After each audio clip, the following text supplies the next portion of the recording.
Hello students, हम हमारे आज के सेशन में हमारा फोर्स वाले टॉपिक का next point effects of force and type of force के बारे में स्टडी करेंगे। और हमने हमारे प्रीवियस सेशन में फोर्स का डेफिनेशन के बारे में देखा था कि फोर्स क्या है, यानी जो rest state to move state में किसी ऑब्जेक्ट को ला देता है या फिर मूव टू रेस्ट स्टेट में कन्वर्ट कर देता है, तो उसे हमने बोला था फोर्स।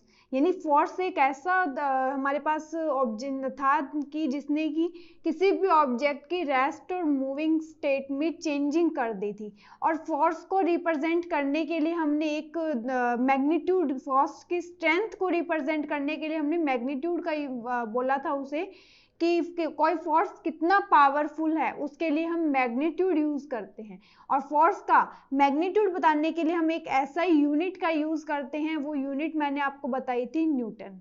और ये जो न्यूटन यूनिट है इसका मीन, इससे आपको पता लगता है न्यूटन यूनिट जहां भी लग रहा है वहां मीन है कि फोर्स लग रहा है।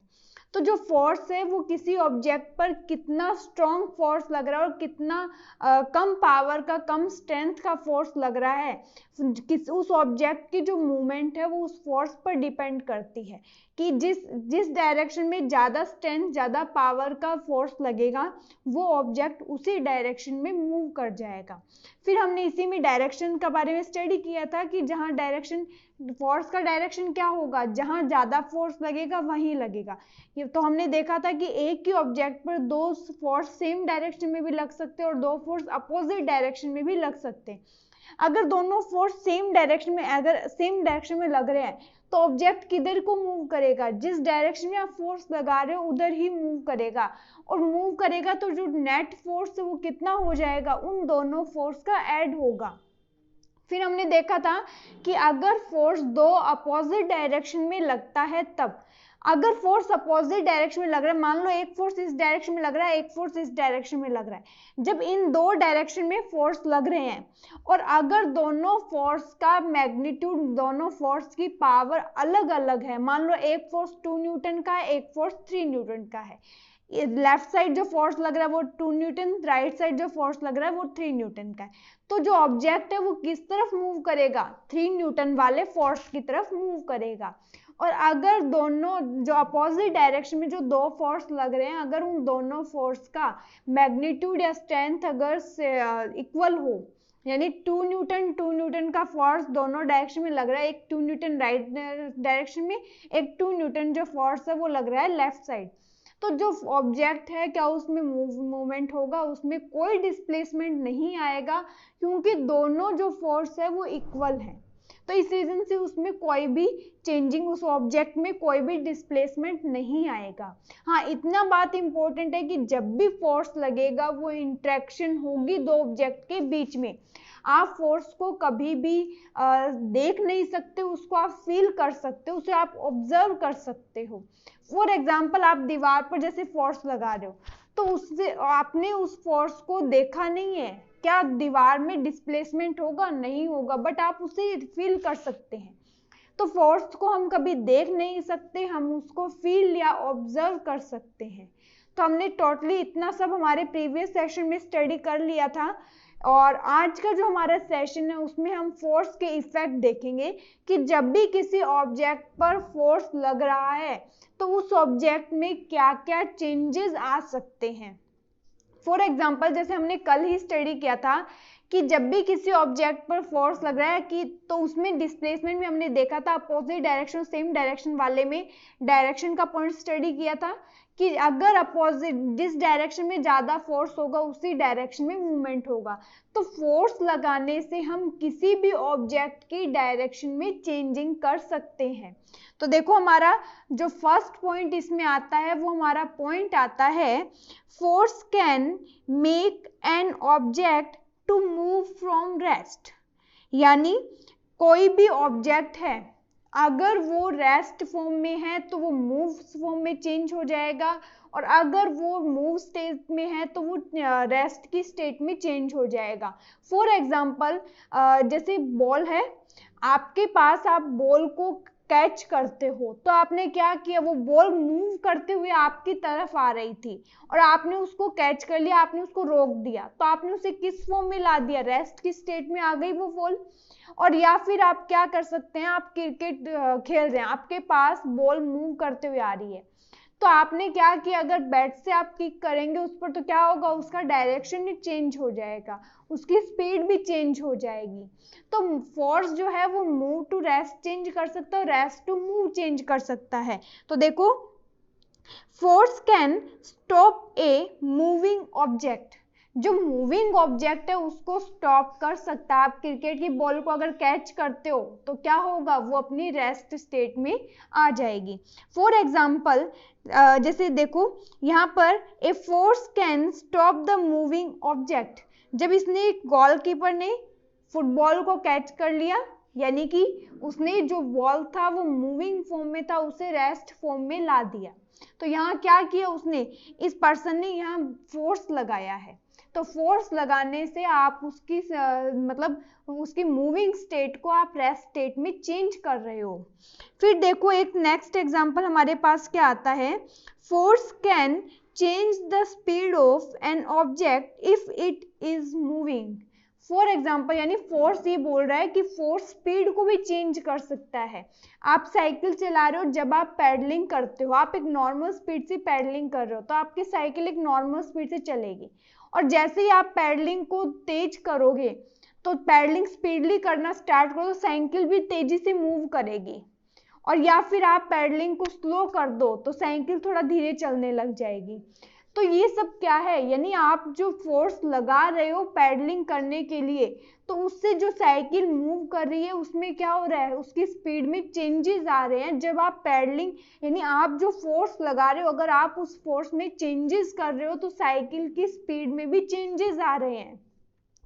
फॉर एग्जाम्पल, जैसे ये देखो, a force can change the speed of the moving object. Cycle चलाते वक्त अगर आप पैडलिंग की स्पीड को बढ़ा दो या घटा दो तो जो साइकिल जिस स्पीड से चल रही थी वो भी या तो बढ़ जाएगी या वो घट जाएगी। फिर देखो क्या है, force can change the direction of A motion of an object, यानी आप इसमें क्रिकेट वाली बॉल का भी ले सकते हो कि बॉलर जैसे ही बॉल को फेंकेगा, थ्रो करेगा, बैट्समैन जब बॉल से को बैट से जब किक करेगा, जब बल्ला मारेगा तो क्या होगा, तो जो बॉल है उसका डायरेक्शन चेंज हो जाएगा। सेम ऐसे ही जब फुटबॉलर फुटबॉल को किक करेगा तो क्या होगा, फुटबॉल का डायरेक्शन चेंज हो जाएगा। देखो एग्जांपल ये रहा, a footballer uses a force to change the direction of motion of a ball, यानी अगर अपन फोर्स का यूज करें तो हम फोर्स का यूज करके उस ऑब्जेक्ट का डायरेक्शन चेंज कर सकते हैं। फिर देखो क्या आता है, force can change the shape of an object. Force जो है वो किसी भी ऑब्जेक्ट की शेप में भी चेंजिंग कर सकता है। आपने अपनी मम्मा को आटा गूंथते हुए देखा होगा, तो आटा गूंथते वक्त जैसे जैसे फोर्स हम लगाते हैं आटे की आप शेप चेंज कर सकते हैं, और जब रोटी बनाते हैं, चपाती जब बनाते हैं तो क्या होगा, शेप चेंज होगा। तो यानी अगर आप फोर्स किसी भी ऑब्जेक्ट पर अप्लाई कर रहे हो तो क्या होगा, उसकी शेप में चेंज होगा। आपके पास कोई भी रबर का बॉल है, आप उस बॉल को पुश करते हो, हाथ से पुश करोगे तो उसका शेप क्या है, चेंज हो जाएगा। आपके पास बलून, आप बलून को हाथ से पुश कीजिए दोनों हाथों से तो क्या होगा, उसका शेप चेंज होगा। आपने किया क्या, यहाँ आप फोर्स लगा रहे हो, तो फोर्स लगाने से शेप चेंज होता है। आपके पास स्प्रिंग है, स्प्रिंग को आप हाथ से पुश करो, पुश करने से स्प्रिंग अपना अगर इतना लेंथ का तो वो कम हो जाएगा। तो यानी फोर्स लगाकर आप किसी भी ऑब्जेक्ट की शेप में चेंजेस कर सकते हैं। तो टोटली हमने यहाँ जो फोर्स के इफेक्ट्स है उसके 5 पॉइंट स्टडी किए हैं, वो 5 पॉइंट वापस से रिपीट करती हूँ। देखो, फोर्स से हम क्या कर सकते हैं, जो भी हमारा ऑब्जेक्ट है, an object to move from rest, यानी मूव की फॉर्म से वो रेस्ट फॉर्म में आ सकता है अगर आप फोर्स लगा दो। तो बॉल को आपने कैच कर लिया, मूव टू रेस्ट, और रेस्ट टू मूव, यानी कोई भी आपके पास ऑब्जेक्ट है, साइकिल खड़ी है, आपने जैसे ही पैडलिंग स्टार्ट किया, आपने फोर्स लगाया, साइकिल चलना स्टार्ट हो गई। ठीक है। तो यानी ये यहाँ क्या किया, आपने फोर्स लगाया, साइकिल चली। और अगर आप अपने खुद जो आप पैडलिंग के टाइम जो फोर्स लगा रहे हैं, अगर आप उस फोर्स को एक टाइम पीरियड के बाद अगर आप बढ़ा दो तो क्या होगा, साइकिल स्पीडली चलेगी। और अगर आप कम कर दो पैडलिंग को तो साइकिल धीरे धीरे चलेगी। तो देखो, force can stop a moving object, एक मूविंग ऑब्जेक्ट को स्टॉप भी कर सकता है। Force can change the speed of an object if it is moving, force जो है स्पीड को भी चेंज कर सकता है, साइकिलिंग वाला एग्जांपल। फिर देखो, force can change the direction of A motion of an object, direction को चेंज कर सकता है। हमने एग्जांपल देखा, फुटबॉलर फुटबॉल को किक करेगा तो फुटबॉल का डायरेक्शन चेंज हो जाएगा, या बैट्समैन जब बैट से बॉल को किक करेगा तो बॉल का डायरेक्शन चेंज हो जाएगा। फिर देखो, हमने पढ़ा force can change the shape of an object, यानी जैसे स्प्रिंग का एग्जांपल, कि अगर स्प्रिंग को आप पुश करोगे तो उसका शेप जो है वो चेंज हो जाएगा, शेप और साइज दोनों चेंज हो जाएंगे। आप रबर की बॉल को पुश करोगे तो वो भी चेंज हो जाएगा। तो यानी फोर्स से हम किसी भी ऑब्जेक्ट में चेंजेस ला सकते हैं। तो हमने टोटली देखा कि फोर्स क्या है, पुल एंड पुश। हमने हमारे प्रीवियस सेशन में देखा था कि फोर्स क्या है, पुल एंड पुश है, यानी या तो आप उससे अपनी बॉडी से दूर करो या नजदीक लाओ। तो यानी जब भी आप टू ऑब्जेक्ट्स के बीच इंटरेक्शन हो रही है तो फोर्स वहां अपने आप, फोर्स का कॉज यही है कि इंटरेक्शन के कारण ही फोर्स आता है। तो जो फोर्स है वो हमेशा उस जब भी कहीं फोर्स लग रहा है उसके लिए आपके पास टू ऑब्जेक्ट्स होना कंपलसरी है। ऐसा नहीं है कोई एक ऑब्जेक्ट है और वहां पर अपने आप फोर्स लग जाए। अब जैसे मैंने आपको प्रीवियस सेशन में बताया कि आपके स्टडी टेबल पर आपका नोटबुक रखा हुआ है, उस नोटबुक पर आप कुछ नहीं कर रहे हो लेकिन फिर भी उस नोटबुक पर फोर्स लग रहा है। ये फोर्स कौन सा है, ये फोर्स कहाँ से आया है, ये हमारे टाइप्स ऑफ जो फोर्स टॉपिक है उसी में हम पढ़ेंगे। नेक्स्ट पॉइंट हमारा आता है टाइप्स ऑफ फोर्स। देखो, फोर्स के जो टाइप्स हैं उनमें टोटल हम 2 टाइप्स की स्टडी करेंगे। हमारा फर्स्ट पॉइंट जो आएगा वो तो आएगा contact force, and second point हमारा आएगा नॉन कॉन्टैक्ट फोर्स। तो देखो, कॉन्टैक्ट फोर्स नेम से आपको इंडिकेट हो रहा है कि जो कॉन्टैक्ट फोर्स है उसका मीन है जब टू ऑब्जेक्ट एक दूसरे के कॉन्टैक्ट में होंगे, यानी फिजिकली वो कॉन्टैक्ट में होना कंपलसरी है। जब भी टू ऑब्जेक्ट फिजिकली एक दूसरे के कॉन्टैक्ट में है तभी कॉन्टैक्ट फोर्स डेवलप होगा वहां। फॉर एग्जाम्पल, आपके पास आपके हाथ में बॉल है, आपने उस बॉल को पुश किया तो क्या हुआ, बॉल और आपका हाथ दोनों एक दूसरे के टच में है।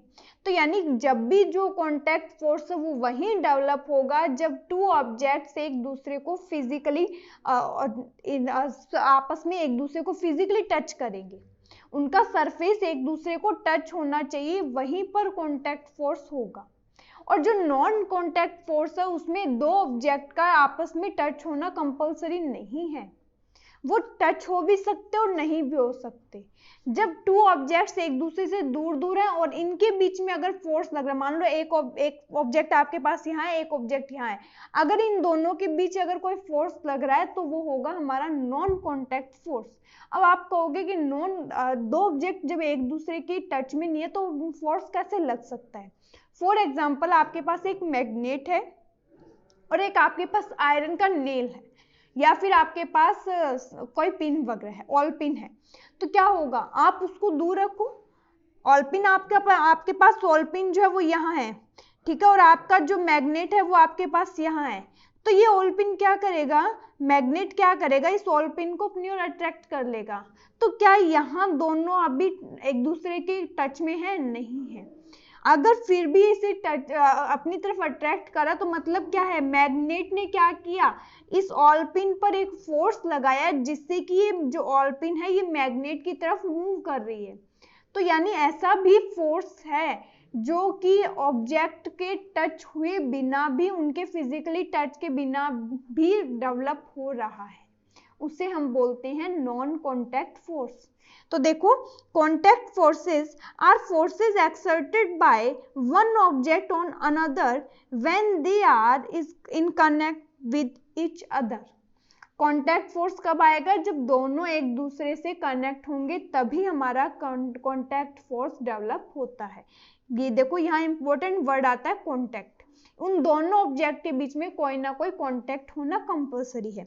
इसमें हम 2 टाइप्स की स्टडी करेंगे, यानी कॉन्टैक्ट फोर्स जो है, जो कॉन्टैक्ट फोर्स है वो टोटल 2 टाइप्स के हैं। वो कौन कौन से हैं? देखो, muscular force and force of friction. Muscular force and force of friction.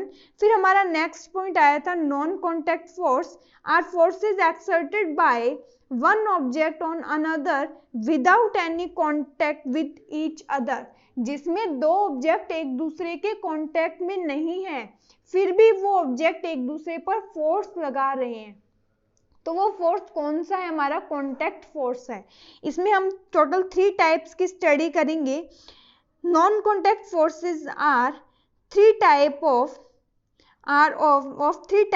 They are magnetic force, electrostatic force and gravitational force.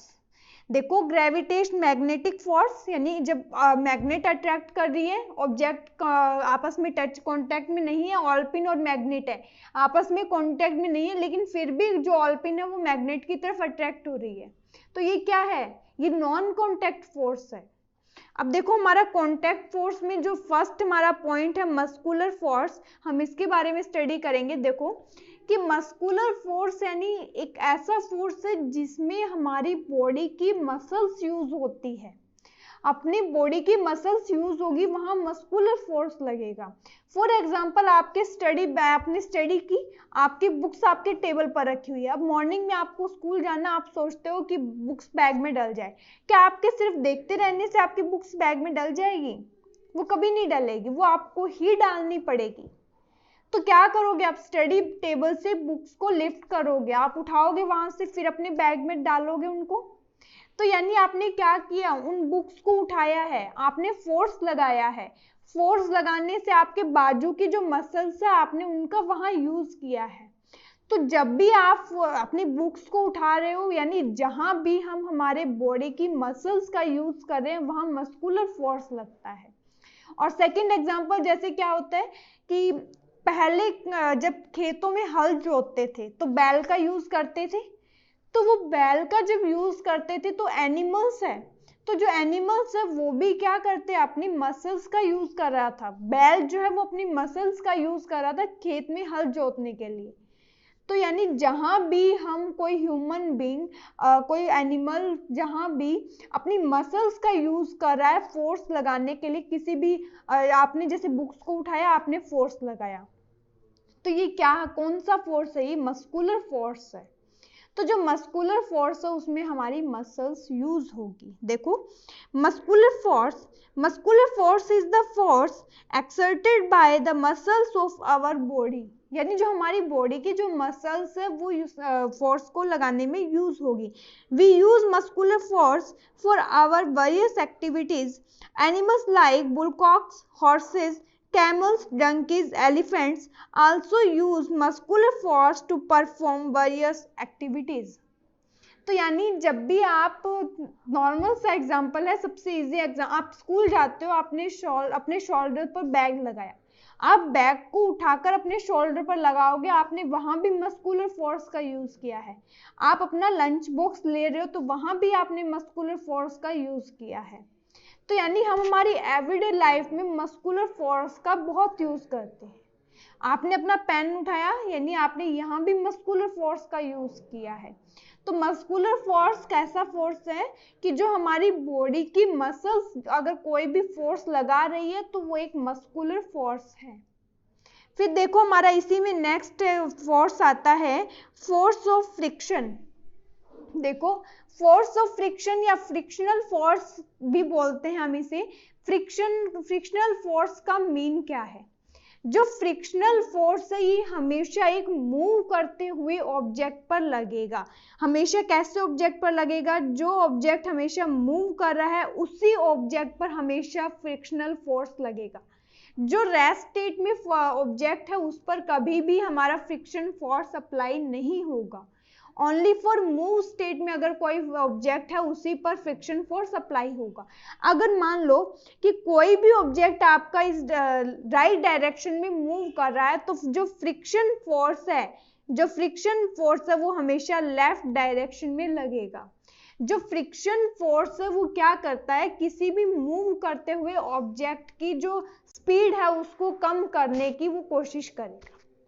For example आप साइकिल चला रहे हो, साइकिल चलाते वक्त अगर आप पैडलिंग बंद कर दो एक पर्टिकुलर टाइम पीरियड के बाद, तो आपका क्या होगा, साइकिल अपने आप रुक जाएगा। पहले स्पीड स्लो होगी, होते होते आपका साइकिल एक जगह पर स्टॉप हो जाएगा।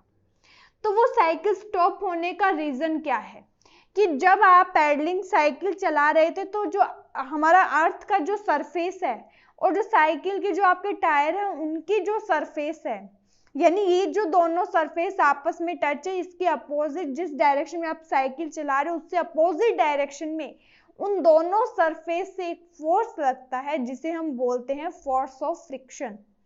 ये फोर्स क्या करता है, जो आपका ऑब्जेक्ट है उसकी स्पीड में चेंजेस कर देता है, यानी ये आपका जो ऑब्जेक्ट मूव कर रहा है उसको स्टॉप कर देगा एक पर्टिकुलर टाइम के बाद। फॉर एग्जाम्पल आपने बॉल को सरफेस पर छोड़ा, आपने फोर्स लगाया, बॉल को छोड़ दी, तो एक थोड़ी सी देर तो बॉल अपने आप मूव करेगी, लेकिन वो कुछ टाइम बाद एक जगह पर जाकर रुक जाएगी।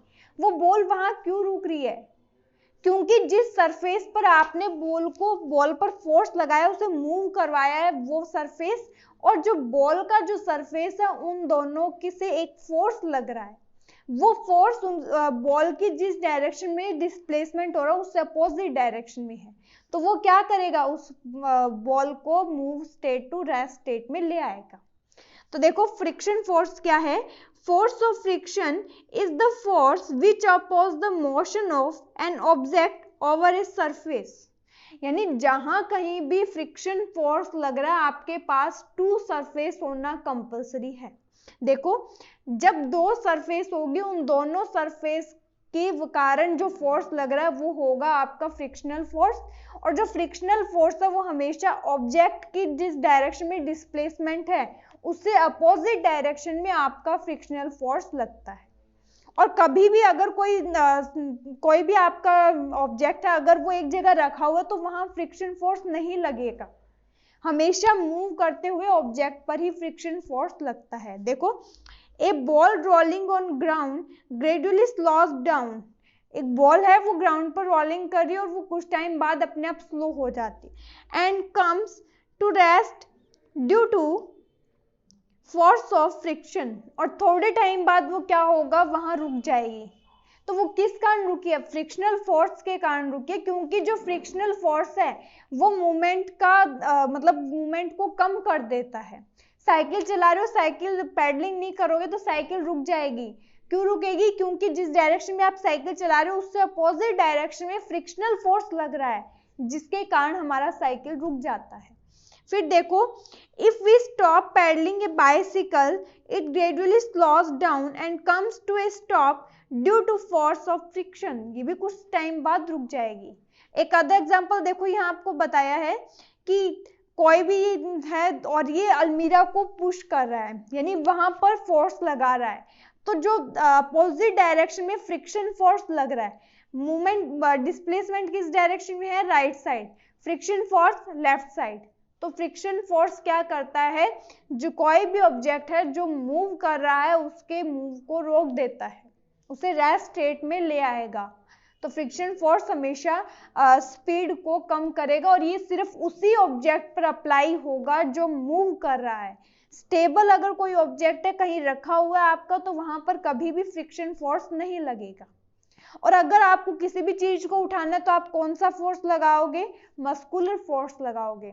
और फ्रिक्शन फोर्स हमेशा मूव करते हुए ऑब्जेक्ट के अपोजिट डायरेक्शन में लगेगा।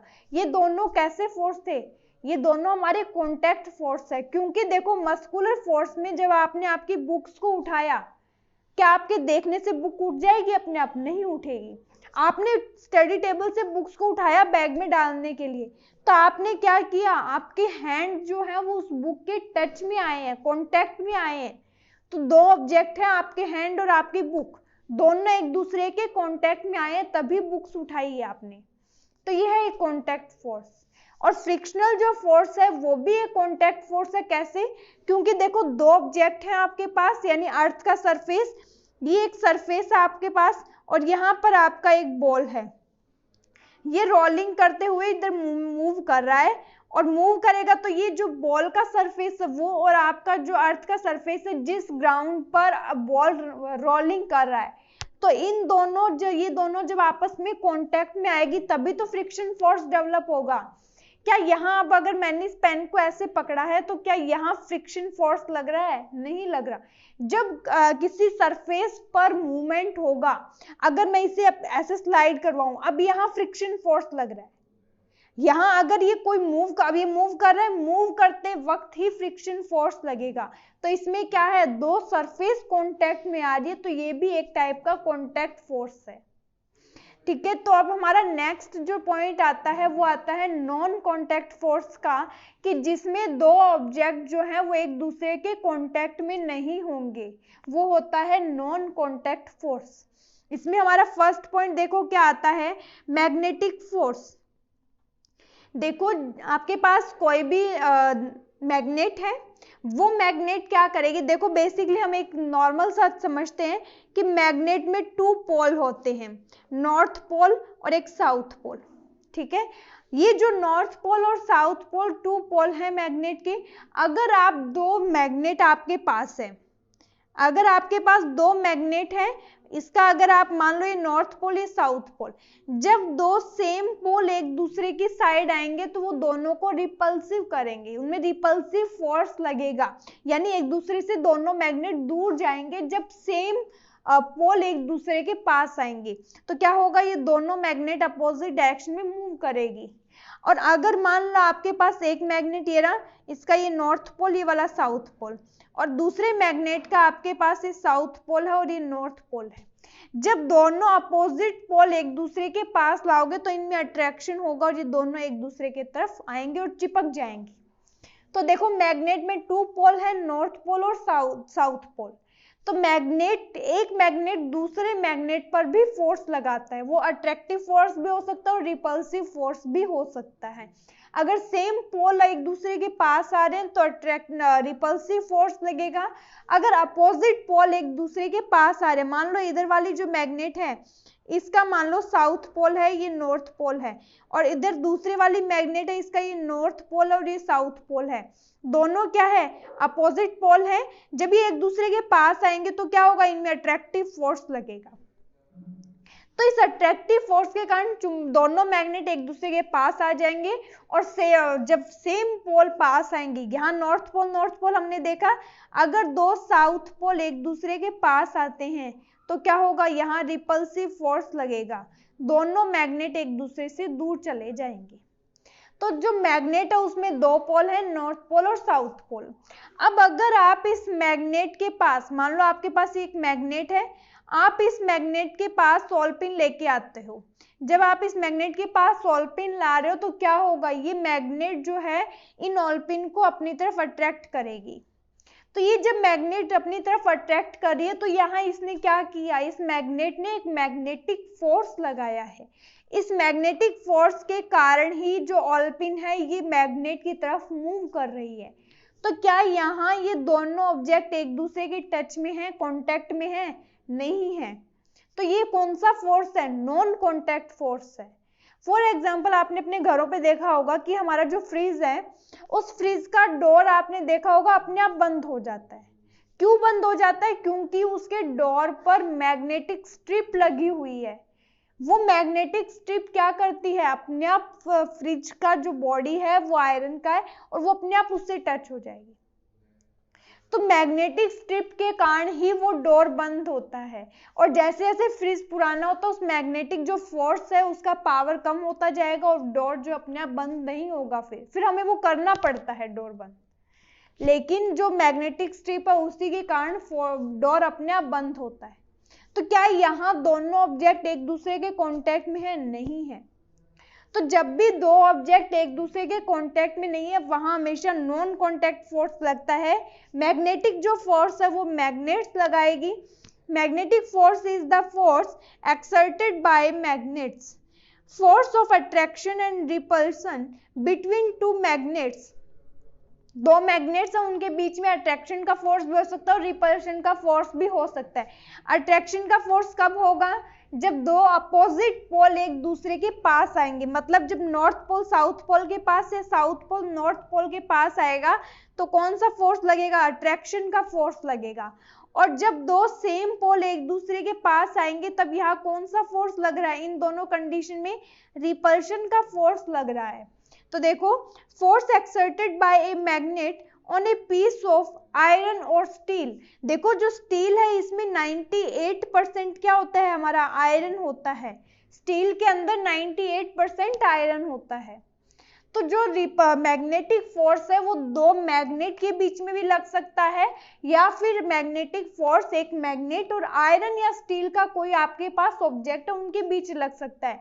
तो मैग्नेट क्या करेगा? सेम पोल है तो रिपल्सिव फोर्स, और अगर अपोजिट पोल है, नॉर्थ पोल साउथ पोल या साउथ पोल और नॉर्थ पोल है, तो अट्रैक्टिव फोर्स लगता है। और जो मैग्नेट है वो आयरन के बने किसी ऑब्जेक्ट को, फॉर एग्जांपल आप कोई भी ऑल पिन ले लो या आयरन रेल ले लो, मैग्नेट उसको अपनी तरफ अट्रैक्ट करेगी। या फिर आपके पास कोई स्टील का कोई भी इंस्ट्रूमेंट है, अगर वो भी मैग्नेट के आप उसके पास मैग्नेट लेके जाओगे तो वो अट्रैक्ट करेगा। तो जो मैग्नेटिक फोर्स है उसमें दो ऑब्जेक्ट के बीच में कांटेक्ट नहीं हो रहा है, इसलिए ये कैसा फोर्स है? एक नॉन कांटेक्ट फोर्स है। अब इसी में नॉन कांटेक्ट में हमारा सेकंड एग्जांपल आता है electrostatic force.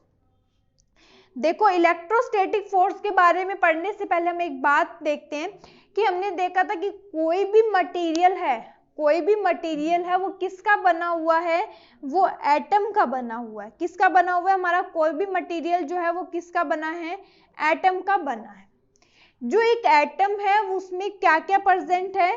Proton and electrons present है उसके अंदर। प्रोटॉन पर कैसा चार्ज है? पॉजिटिव चार्ज है। और इलेक्ट्रॉन पर, प्रोटॉन पर पॉजिटिव चार्ज और इलेक्ट्रॉन पर नेगेटिव चार्ज होता है। तो जब भी कोई एटम है ये अभी कौन सी अपनी स्टेज में है? न्यूट्रल स्टेज में है। और जब आप इस एटम में देखो, एटम के अंदर क्या होता है? यहाँ एक न्यूक्लियस होता है सेंटर में।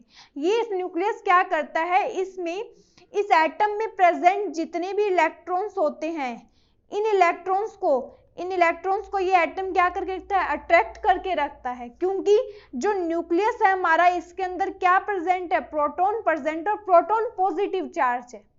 तो जब मैंने जैसे आपको मैग्नेट में बताया कि दो अपोजिट पोल यानी नॉर्थ पोल और साउथ पोल, देखो जब नॉर्थ पोल और साउथ पोल थे एक दूसरे की तरफ अट्रैक्ट होंगे, तो यहाँ भी यही है कि जब दो अपोजिट पोल चार्जेस जब एक दूसरे के पास आएंगे, अट्रैक्ट करेंगे, तो ये जो न्यूक्लियस है ये इन इलेक्ट्रॉन को अपनी तरफ अट्रैक्ट करके रखता है। लेकिन क्या होता है कि जो सबसे लास्ट में जो इलेक्ट्रॉन होता है वहां तक इसका जो न्यूक्लियस है उसका जो अट्रैक्शन फोर्स है वो नहीं पहुंच पाता है। और क्या होता है, कभी कभी यहाँ से क्या होता है, ये इलेक्ट्रॉन मूव कर जाता है। जब अट्रैक्शन फोर्स बहुत कम हो जाएगा ये इलेक्ट्रॉन मूव कर जाएगा। मान लो पहले इस एटम में आपके पास थे 10 प्रोटॉन थे और 10 ही आपके पास इलेक्ट्रॉन थे। अब यहाँ से क्या हुआ, एक इलेक्ट्रॉन जो है वो मूव कर गया। जब मूव कर गया तो अब यहाँ कितने रह गए? 10 प्रोटॉन रह गए और 9 आपके पास इलेक्ट्रॉन रह गए। तो ये जो एटम है ये अब कैसा हो गया? पॉजिटिव चार्ज हो गया। ठीक है।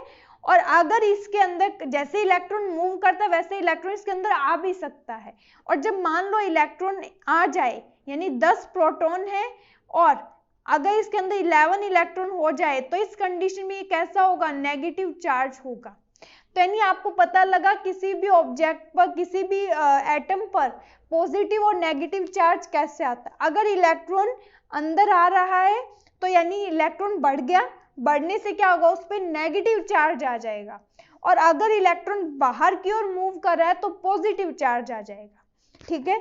तो जब भी दो ऑब्जेक्ट पर यानी चार्ज्ड ऑब्जेक्ट है आपके पास, तो इलेक्ट्रोस्टैटिक जो फोर्स है वो हमेशा चार्ज्ड ऑब्जेक्ट पर लगेगा, उन पर पॉजिटिव या नेगेटिव चार्ज होगा तभी लगेगा। फॉर एग्जांपल जैसे आपने सबने ये किया होगा, स्केल को जब हम अपने बालों में रब करते हैं, रब कर लिया आपने स्केल को अपने बालों में, और आपके पास पेपर्स के आपने कुछ छोटे छोटे टुकड़े कर लिए। तो जब आपने स्केल जो रब किया अपने बालों, वो जब आप पेपर के जो आपने छोटे छोटे टुकड़े किए उनके पास जब आप लेकर जाओगे स्केल को, तो क्या होगा, वो पेपर्स के जो टुकड़े हैं जो आपने छोटे छोटे पीस रखे हैं वो क्या होगा, उस स्केल की तरफ अट्रैक्ट होंगे। तो ये कौन सा फोर्स लगा यहाँ, इलेक्ट्रोस्टैटिक फोर्स लगा। हमने इलेक्ट्रो तो इसलिए क्यों बोला, क्योंकि ये चार्ज्ड हो गया, जो स्केल है वो नेगेटिवली चार्ज्ड हो गया, क्योंकि क्या हुआ, आपके हेयर पर जो एटम, हेयर भी एटम का बना है, तो वहां से जो इलेक्ट्रॉन है वो स्केल पर आ गए, और स्केल पर इलेक्ट्रॉन आ गए तो स्केल नेगेटिवली चार्ज्ड है, वो उस पेपर्स को अपनी ओर अट्रैक्ट कर रहा है, तो इलेक्ट्रो बोला। स्टैटिक क्यों बोला, क्योंकि जो स्केल पर जो चार्ज आया वो चार्ज स्केल पर ही रहेगा, इसलिए हमने इसे बोला है स्टैटिक। तो ये फोर्स जो है वो है इलेक्ट्रोस्टैटिक। तो आपने जब देखो, ये इस डायग्राम में आपको शो हो रहा है, ये आपका एक स्केल है, ये आपने जो पेपर के छोटे टुकड़े किए हैं वो हैं। क्या स्केल और पेपर के टुकड़े एक दूसरे को कांटेक्ट में है? नहीं है, उनके बीच में देखो स्पेस है, अभी वो एक दूसरे से दूर हैं। जैसे मैग्नेटिक फोर्स में था कि मैग्नेट अलग था, ऑयल पिन आपके पास अलग थी, और मैग्नेट ने उनको अट्रैक्ट किया है, यानी अट्रैक्शन फोर्स लगा है। ठीक वैसे ही यहाँ है कि जो आपका स्केल है वो पेपर के जो आपने टुकड़े के जो पीसेस रखे हैं छोटे छोटे करके, वो स्केल क्या कर रहा है, उनको अपनी तरफ अट्रैक्ट कर रहा है। तो जब स्केल उन पेपर के छोटे छोटे पार्ट्स को अपनी तरफ अट्रैक्ट कर रहा है, यानी वो कांटेक्ट में नहीं है। तो जो इलेक्ट्रोस्टैटिक फोर्स है वो भी एक ऐसा फोर्स है, हमारा नॉन कांटेक्ट फोर्स है। ओके, तो ये जो है हमारा नॉन इलेक्ट्रोस्टैटिक फोर्स भी एक नॉन कांटेक्ट फोर्स है। डेफिनेशन देखो क्या है, electrostatic force is the force exerted by A charged body on another charged और अनचार्ज्ड बॉडी। यानी एक जो आपके पास ऑब्जेक्ट है वो तो चार्ज्ड होगा, आपने स्केल को चार्ज कर लिया, और एक ऑब्जेक्ट आपके पास चार्ज्ड होगा, होना कंपलसरी है, और जो दूसरा ऑब्जेक्ट है आपके पास वो चार्ज्ड हो भी सकता और नहीं भी हो सकता। अगर दूसरा ऑब्जेक्ट आपके पास सिमिलर चार्ज है तो उनमें रिपल्सिव फोर्स लग जाएगा, क्योंकि दो सिमिलर और पोल, जैसे मैग्नेट में बताया था कि उनमें रिपल्शन फोर्स लग जाता है, और दो अपोजिट चार्ज के आपके पास ऑब्जेक्ट है तो उनमें अट्रैक्शन फोर्स हो जाता है। तो यहाँ देखो स्केल पर कैसा चार्ज था, नेगेटिवली चार्ज था, और ये पेपर कैसे चार्ज थे, हमारे पॉजिटिवली चार्ज थे। तो क्या हुआ, इनमें अट्रैक्शन का फोर्स लगा, तभी तो ये पेपर कहाँ मूव किए, स्केल की तरफ किए। देखो, a plastic straw charge by rubbing with paper attracts a suspended plastic straw. A plastic straw charged by rubbing with paper repels a suspending plastic charge by rubbing with paper. आपने scale को अपने बालों से रब किया, वो charge हो गया, उसने पेपर के जो पीसेस थे किए हुए उनको अपनी तरफ अट्रैक्ट करा है, यानी उनमें अट्रैक्टिव फोर्स लग रहा है। और फिर फॉर एग्जांपल आप ये भी ले सकते हो कि जब भी हम पॉलीएस्टर टाइलिन के बने हुए कपड़े पहनते हैं, जब हम उन कपड़े को निकालते हैं तो हमारी बॉडी के जो हेयर है वो खड़े हो जाते हैं, इवन यहाँ तक कि हमारे बाल जो है वो भी खड़े हो जाते हैं। इसका रीजन क्या है, क्योंकि जब आपने कपड़े पहने तो क्या हुआ, वहां थोड़ा आपकी बॉडी से वो उनमें फ्रिक्शन फोर्स आएगा, वो आपकी बॉडी से थोड़ा घिसेंगे। जब आपकी बॉडी से घिसेंगे तो आपकी जो हेयर है वहां से चार्ज किस पर आएगा, पॉलीएस्टर या टेरिलिन के जो कपड़े आपने पहने वो उन पर चार्ज ट्रांसफर हो जाएगा। तो वो चार्ज जब उन पर ट्रांसफर होगा, और यानी नेगेटिवली चार्ज हो गया, आपके हेयर पर चार्ज कैसा है, पॉजिटिवली चार्ज है, क्योंकि आपके हेयर से जो इलेक्ट्रॉन्स थे वो कहाँ मूव किए, आपके कपड़ों पर मूव किए। तो जो नेगेटिवली चार्ज था हमारे हेयर क्या हुए, पॉजिटिव चार्ज। तो नेगेटिव चार्ज और पॉजिटिव चार्ज के बीच में अट्रैक्शन फोर्स, तो जैसे आप उसे निकालोगे तो हमारे बाल जो है वो खड़े हो जाते हैं। तो ये कैसा फोर्स है, एक नॉन कॉन्टैक्ट फोर्स है। इलेक्ट्रोस्टैटिक जो फोर्स है वो चार्ज ऑब्जेक्ट के बीच में लगता है। दोनों ऑब्जेक्ट चार्ज हो भी सकते हैं और दोनों ऑब्जेक्ट चार्ज नहीं भी हो सकते हैं। अब हमारा नेक्स्ट जो फोर्स आता है वो आता है ग्रेविटेशनल फोर्स। देखो, ग्रेविटेशनल जो फोर्स है उसका मीन क्या है, हमारी जो अर्थ की सरफेस है ये हमेशा एक फोर्स लगाती है जिसे हम बोलते हैं ग्रेविटेशनल फोर्स। अब इस ग्रेविटेशनल फोर्स इतना तो पता लग गया कि हाँ भाई अर्थ लगा रही है, लेकिन इस ग्रेविटेशनल फोर्स का हम कैसे, हमें पता लग सकता है कि यहाँ ग्रेविटेशनल फोर्स है। फॉर एग्जाम्पल, कि हमारे अराउंड सराउंडिंग में जितने भी ऑब्जेक्ट्स हैं वो सभी ऑब्जेक्ट एक दूसरे पर फोर्स लगा रहे हैं, अर्थ भी उन पर फोर्स लगा रही है और जो जितने भी ऑब्जेक्ट्स हैं वो भी फोर्स लगा रहे हैं एक दूसरे पर।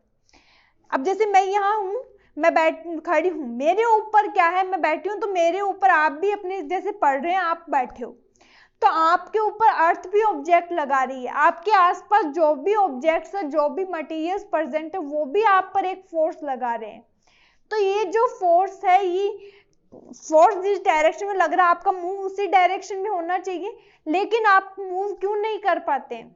क्योंकि आपके आसपास जितने भी ऑब्जेक्ट आप पर फोर्स लगा रहे हैं वो एक दूसरे से कैंसिलाइज्ड हो रहे हैं, जिसके कारण कि आप अपनी जगह पर स्टेबल हैं। फॉर एग्जाम्पल, अब अगर ये पेन मेरे हाथ में, क्या इस पर कोई फोर्स नहीं लग रहा है? इस पर भी लग रहा है। अगर आप इस पेन को रिलीज कर दो, छोड़ दो, तो ये क्या होगा? जमीन पर जाकर गिर जाएगा। क्यों गिरेगा? क्योंकि अर्थ एक अट्रैक्टिव फोर्स लगा रही है। उस अट्रैक्टिव फोर्स को ही हम क्या बोलते हैं? ग्रेविटेशनल फोर्स बोलते हैं। आप बॉल को ऊपर उछालते हो, बॉल नीचे ही क्यों आती है? उस पर भी तो अर्थ एक ग्रेविटेशनल, एक अट्रैक्टिव फोर्स लगा रही है, उसे हम बोल रहे हैं ग्रेविटेशनल फोर्स। तो जो ग्रेविटेशनल फोर्स है वो सभी ऑब्जेक्ट एक दूसरे पर लगाते हैं। कोई भी, जितने भी आपके सराउंडिंग में ऑब्जेक्ट है, सभी ऑब्जेक्ट एक दूसरे पर ग्रेविटेशनल फोर्स लगा रहे हैं, लेकिन यहाँ फोर्स का इफेक्ट जो वो हमें ऑब्जर्व नहीं होता। क्यों नहीं होता?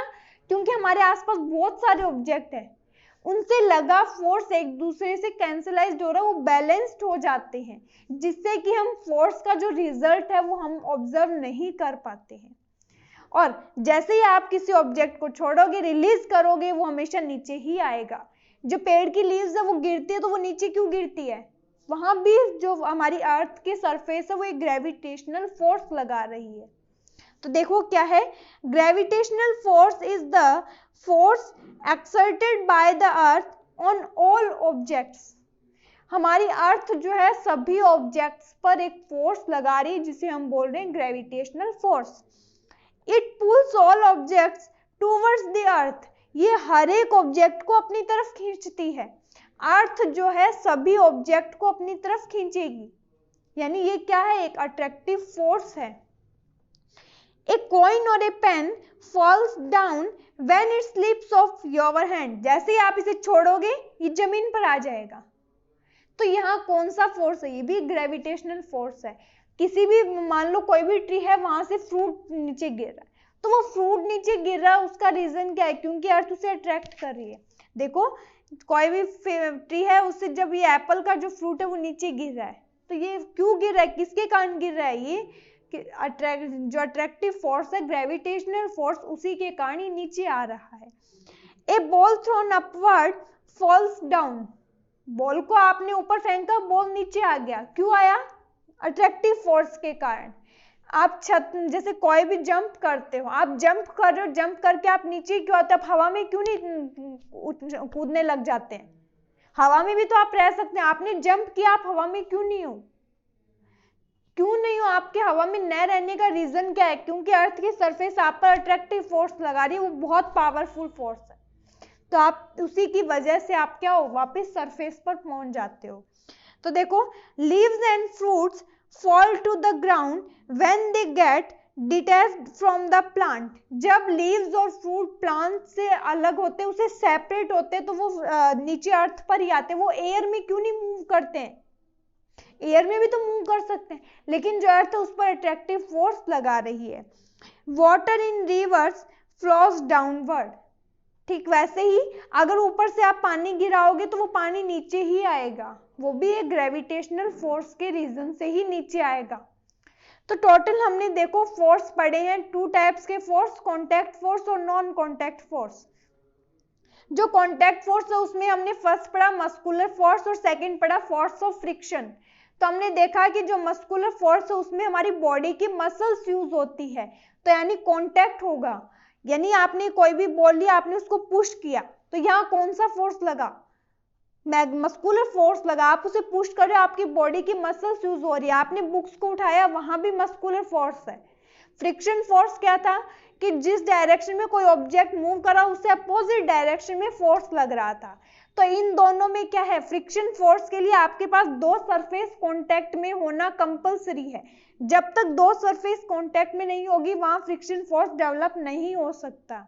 तो ये थे कांटेक्ट फोर्स के एग्जांपल।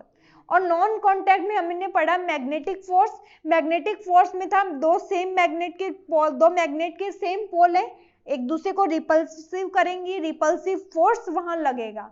अगर ऑपोजिट पोल है तो वो एक दूसरे को अट्रैक्ट करेंगे, मैग्नेट ऑल पिन को अपनी ओर अट्रैक्ट करेगा, यानी अट्रैक्टिव फोर्स। दोनों एक दूसरे के कांटेक्ट में नहीं है लेकिन मैग्नेट फोर्स लगाकर उसे अपनी ओर अट्रैक्ट करेगी, कांटेक्ट में नहीं है, तो ये नॉन कांटेक्ट फोर्स का एग्जांपल है। फिर हमने सेकंड पढ़ा इलेक्ट्रोस्टैटिक फोर्स। इलेक्ट्रोस्टैटिक फोर्स में हमने पढ़ा स्केल को आप अपने बालों से रब करो और वो क्या करेगा, पेपर्स के टुकड़ों को अपनी ओर रब करेगा, अपनी ओर अट्रैक्ट करेगा। तो दोनों वो भी एक दूसरे के कांटेक्ट में नहीं थे। और देखो फिर हमने पढ़ा जो ग्रेविटेशनल फोर्स था उसमें हमने एक एग्जांपल देखा कि जो भी ट्रीज वगैरह उससे जो लीव्स वगैरह वो गिर रही है, एप्पल गिर रहा है ट्री से, तो यानी जो भी आपका ये पेन है अगर आप इसे छोड़ो तो ये अर्थ पे आ जाएगा। तो क्या यहाँ अर्थ और पेन दोनों एक दूसरे के टच में है? नहीं है, अर्थ से पेन दूर है, दोनों एक दूसरे के कांटेक्ट में नहीं है, फिजिकली इनमें कोई कांटेक्ट नहीं है। तो ये कौन सा फोर्स है? नॉन कांटेक्ट फोर्स है। तो यानी जो मैग्नेटिक फोर्स, इलेक्ट्रोस्टैटिक फोर्स और ग्रेविटेशनल फोर्स जो है अट्रैक्शन के कारण ही दूसरे ऑब्जेक्ट को अपनी तरफ अट्रैक्ट करते हैं। सेम पोल होगा तो उनमें रिपल्सिव फोर्स लगेगा। तो हमने हमारे आज के सेशन में टोटल हमारे दो टॉपिक्स, फोर्स के इफेक्ट्स और फोर्स के कौन कौन से टाइप्स हैं उनके बारे में स्टडी किया है। हम हमारे अपकमिंग सेशन में प्रेशर के टॉपिक के बारे में स्टडी करेंगे। तो stay happy, keep study. Okay, thank you.